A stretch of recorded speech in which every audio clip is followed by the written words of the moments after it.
বলেন আমিন। সুপ্রিয় উপস্থিতি, আজকে ঈদের দিন, আজকে আনন্দের দিন মুসলিম উম্মার জন্য।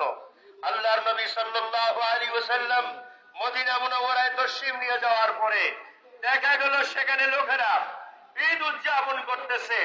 আল্লাহর নবী সাল্লাল্লাহু আলাইহি ওয়াসাল্লাম জিজ্ঞেস করলেন, আজকের দিবসগুলো কি? বলে যে আমরা জাহেলি যুগে এই জাতীয় ঈদ উদযাপন করতাম।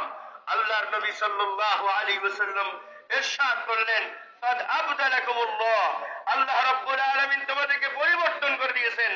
এই সমস্ত জাহেলি কুসংস্কার পরিবর্তন করে আল্লাহ রাব্বুল আলামিন তোমাদের জন্য ঈদ উল ফিতর এবং ঈদ উল আজহাকে আনন্দ উদযাপন করার জন্য আল্লাহ রাব্বুল আলামিন কি করেছেন? নির্ধারণ করে দিয়েছেন।